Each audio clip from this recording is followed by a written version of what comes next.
कहानी में एक नई शख्सियत के साथ पूरी बातचीत आपके सामने पेश करूंगा, और वो इसलिए बता रहा हूं क्योंकि बाबा बागेश्वर धाम आप सबने नाम सुना होगा। बहुत सारे उनके चाहने वाले हैं, बहुत सारे फॉलोअर्स हैं। एक मैसेज मिला मुझे कि बाबा बागेश्वर धाम बात करना चाहते हैं, और मुझे बड़ी हैरानी हुई क्योंकि आमतौर पर जो कहानियां मैं सुनाता हूं आप सभी सुनते हैं, पूरी क्राइम तक फैमिली मेंबर सुनती है, लेकिन धर्म से जुड़े हुए लोग या ऐसे बाबा ये कहानी सुने मेरे लिए हैरानी की बात है। पर पता चला कि बाबा बागेश्वर धाम कहानियां सुनते हैं, और ख़ासतौर पर रहस्यमयी कहानियां। तो फिर मैसेज आया कि कुछ बातचीत करनी है। फिर मैं गया तो फिर ये हुआ कि क्यों ना हम दोनों बातचीत करते हैं इंटरव्यू की शक्ल में। अब मेरे सामने सवाल ये था कि कहाँ एक धर्म से जुड़े हुए हस्ती और कहाँ मैं एक प्योर क्राइम रिपोर्टर। तो जुर्म और धर्म क्या बातें होंगी, लेकिन मेरे लिए भी चैलेंजिंग भी था और एक नया तजुर्बा भी। तो खैर इसी के बाद बैठकर बातचीत हुई। तो पूरा अनकट इंटरव्यू जो बाबा बागेश्वर धाम के साथ, और मैंने अपने करियर में शायद क्राइम से हटकर धर्म से जुड़ी हुई किसी हस्ती के साथ इंटरव्यू किया हो, वो आपके सामने कल रात 9 बजे पेश करूंगा। अब इस इंटरव्यू में आपको धर्म जैसी चीज़ नहीं मिलेगी क्योंकि वो मेरा फील्ड भी नहीं है, मेरी जानकारी भी बहुत कम है। तो मैं अपने पेशे में जो मेरी महारत है वो है क्राइम रिपोर्टिंग, क्राइम की दुनिया, जुर्म की दुनिया। तो बाबा बागेश्वर धाम को भी ये पता था और वो भी चाहते थे कि कुछ अलग ही बात हो। तो क्या बाबा बागेश्वर धाम से कभी पुलिस का पाला पड़ा, कभी पुलिस वाले आए, क्योंकि बाबा के पास बहुत सारे लोग आते हैं कि आपकी शक्ति है तो उससे कुछ अच्छा कीजिए।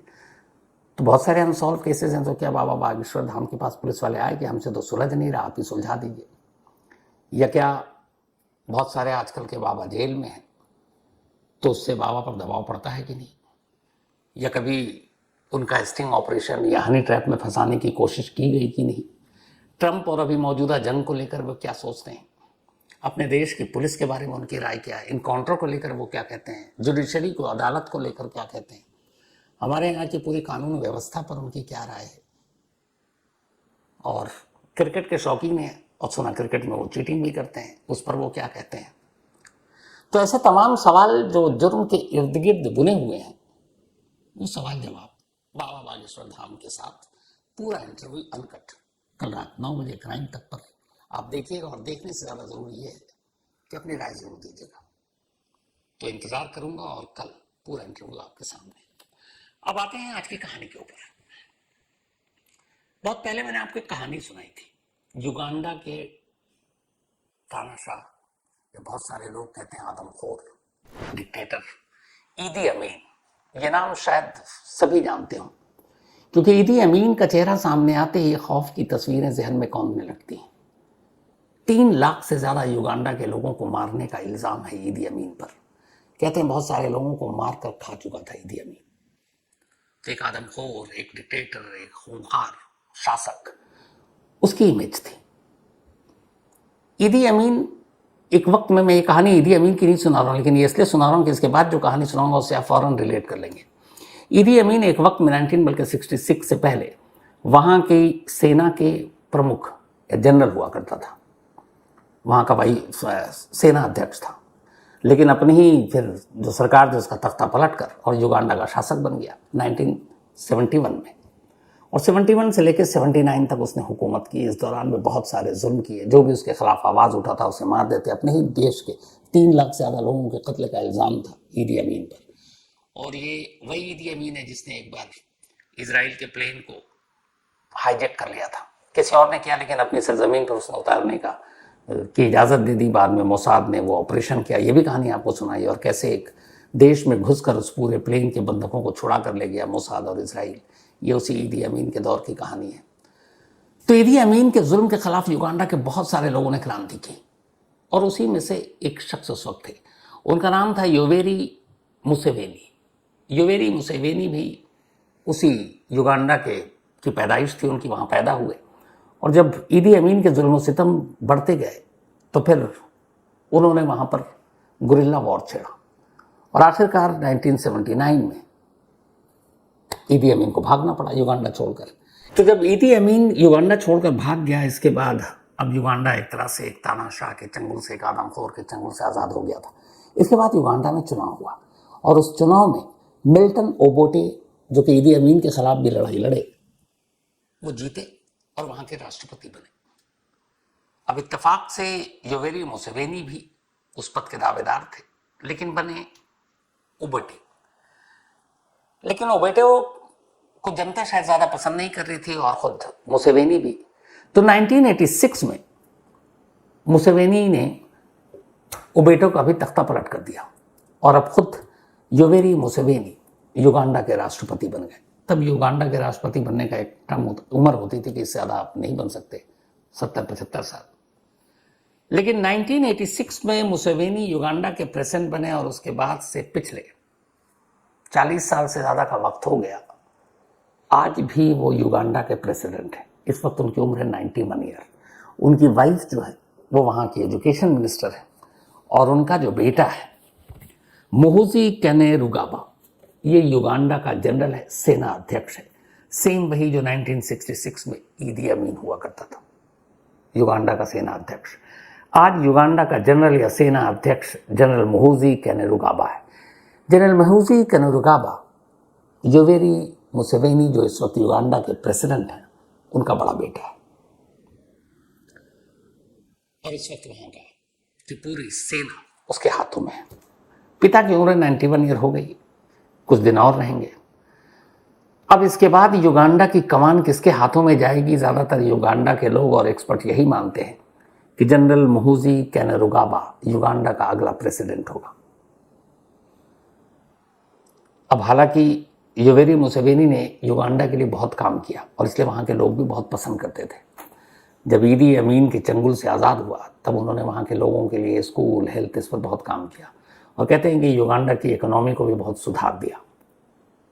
तो बहुत सारे चाहने वाले भी हैं, लेकिन धीरे धीरे धीरे हुआ ये कि मुसेवेनी, जो 40 साल से ऊपर के लोग हैं नागरिक युगांडा के, वो सिर्फ एक ही प्रेसिडेंट का नाम जानते हैं और वो है योवेरी मुसेवेनी, क्योंकि 86 के बाद वहाँ को प्रेसिडेंट दूसरा आया ही नहीं, अभी तक वही है। तब उनका बेटा जनरल है, 91 ईयर ओल्ड है इस वक्त युगांडा के प्रेसिडेंट। अगला प्रेसिडेंट बनने की पूरी उम्मीद जनरल मुहुजी कैनेरुगाबा की है। लेकिन ये कहानी अब यहीं से शुरू होती है। जनरल मुहुजी कैनेरुगाबा युगांडा के चीफ ऑफ आर्मी। अभी अचानक 11 अप्रैल को जनरल कुरोबा, जो कैनेरुगाबा आज 13 है, 2 दिन पहले पुरानी बात है, एक्स पर एक पोस्ट करते हैं और इस पोस्ट में कहते हैं तुर्की है, जो नाटो देश का भी मेंबर है और अच्छा खासा ताकतवर देश है, और ये 5 करोड़ की आबादी वाला देश है सिर्फ युगांडा, बहुत शक्तिशाली, बहुत ताकतवर देश भी नहीं है।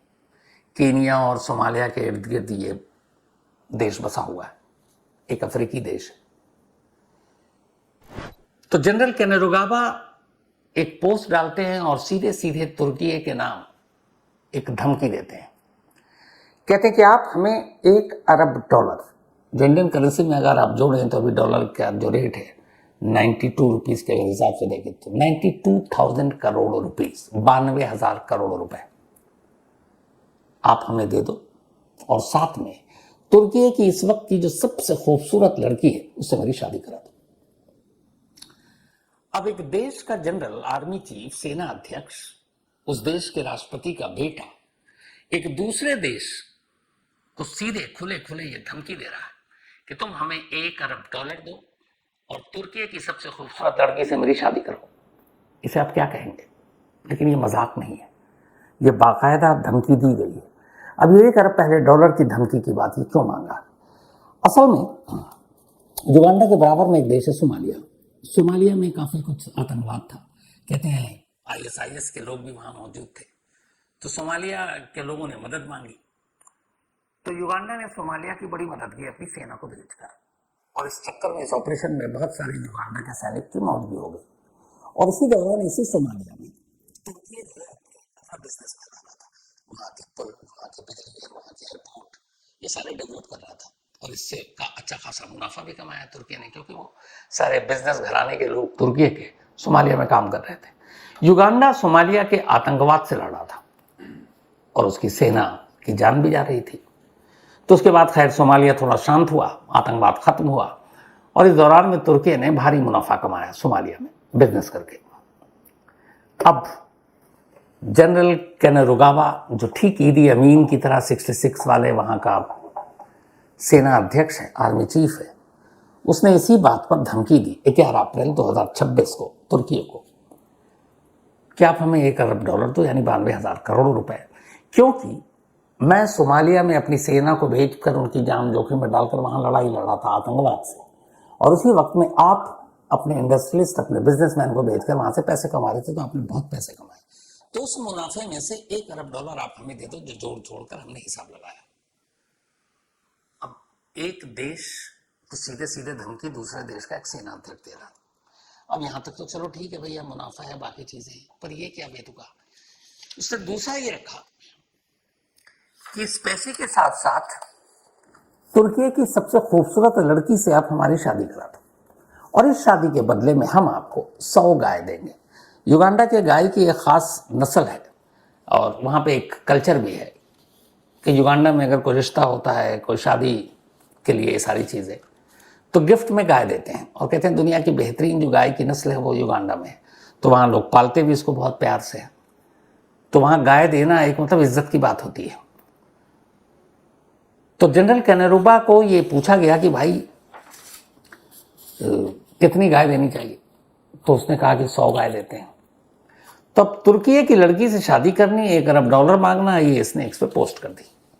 पर बात यहीं नहीं रुकी, इससे पहले यही भाई साहब इटली की जो अभी की पीएम है, तब वो पीएम नहीं बनी थी, उन पर भी नजर थी, जनरल कैनरुगावा की, यानी कि युगांडा के सेना अध्यक्ष की, जॉर्जिया मेलोनी।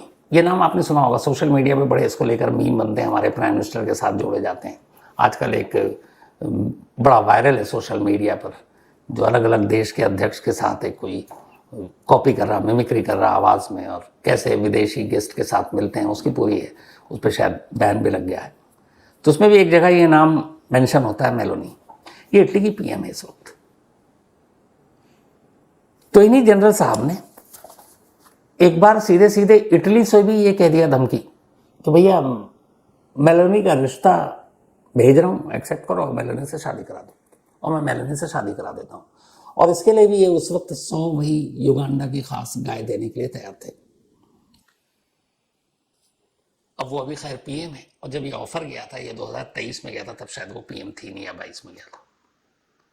लेकिन अब सोचिए कि आप एक देश की पीएम और उनको सीधे शादी का ऑफर और 100 गाय गिफ्ट में, और एक तुर्की जैसे देश के सीधे वहाँ के जो शासन अध्यक्ष हैं उनको धमकी $1 अरब दो। और यही भाई ने एक बार ये भी कहा कि हम इजराइल के सपोर्ट में 1 लाख सेना अपनी भेजेंगे। इन्होंने ये भी कहा कि हमारी मांग ना मानो तो कीनिया को तो हम यूं जीत लेंगे, 2 हफ्ते की बात है, कीनिया में हम अपने सैनिक भेजेंगे और सारी। अब हर बार जब ये सेना अध्यक्ष साहब ऐसे ऐसे बयान, इंटरनेशनल पूरी मीडिया में इस वक्त सुर्खियों में है कि इन्होंने मेलोनी से शादी करने के लिए उधर इटली को कह दिया, उधर फिर इधर कह दिया कि एक सबसे खूबसूरत लड़की से शादी करा दो, $1 अरब दे दो, कीनिया पे हमला कर देंगे, इजराइल को की मदद में 1 लाख सैनिक भेजेंगे। अब 5 करोड़ की आबादी वाले देश के पास 1 लाख सैनिक है ही नहीं, तो भेजेंगे कहां से। लेकिन है। तो अब सवाल है ये सब क्यों। तो जितने एक्सपर्ट हैं उनका ये कहना है कि इन भाई साहब जनरल को सुर्खियों में रहने की आदत है। लेकिन आदत है ठीक है, अब आप दूसरे देश को सीधे धमकी देंगे तो वो कैसे ले। तो तुर्की का ऑफिशियली रिएक्शन तो नहीं आया, और उनका कहना है कि चूंकि अब या तो वहां के राष्ट्रपति यानी जनरल साहब के पिता, वालिद, फादर, जो भी वहां के प्रेसिडेंट हैं, युवेरी मुसेवेनी, वो दे कि हाँ भाई जो बेटा कह रहा पूरा करो, वरना धमकी पूरी हो जाएगी। तो राष्ट्रपति तो कुछ नहीं कह रहे, बल्कि बाप की हालत ये हो गई है, 91 साल की उम्र है और 40 साल से ज्यादा वो वहां के प्रेसिडेंट है, कि बेटा ऊट पटांग ऐसी मांगे करता है, रखता है, और पिताजी माफी मांग रहे हैं देश विदेश से।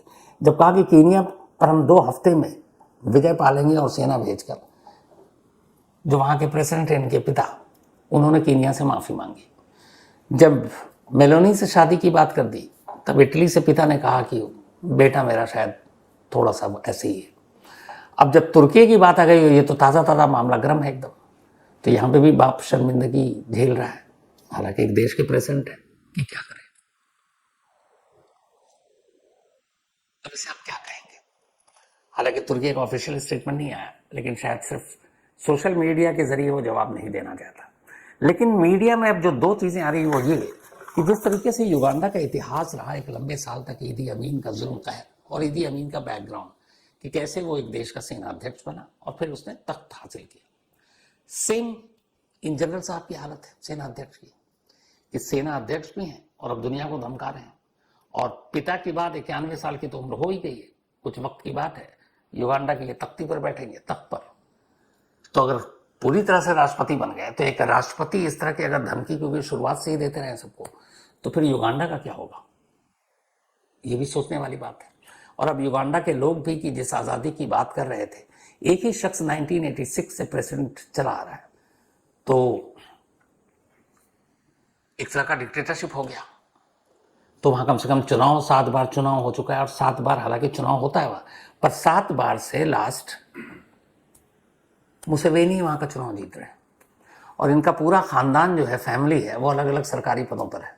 वाइफ एजुकेशन मिनिस्टर, बेटा आर्मी चीफ, पोता जो है वो भी आर्मी में है अच्छे पोजीशन पर, बाकी रिश्तेदार भी अलग अलग सरकारी महकमे में है, मंत्रालय में है। तो एक तरह से पूरा कंट्रोल ही इनके परिवार का, और यही चीज़ अब वहाँ के लोगों को बेचैन कर रही है कि कहाँ हम ईदी अमीन से छुटकारा पाए और कहाँ अब ये सत्ता ही नहीं छोड़ रहे। और अब बेटा जिसके हाथ में पूरी कमान है, पूरी सेना अंडर में है, अब वो ऐसे अलग अलग देशों को धमका कर युगांडा की बेचारा भत पिटवा रहा है, इज्जत मिट्टी में मिला रहा है। तो अब क्या होगा पता नहीं आने वाले वक्त में। तो ये थी आज की कहानी। हाँ, कहानी खत्म करूं, शुरुआत में आपसे कहा था कि कल रात 9 बजे बाबा बागेश्वर धाम के साथ क्राइम पर बातें, धर्म पर नहीं।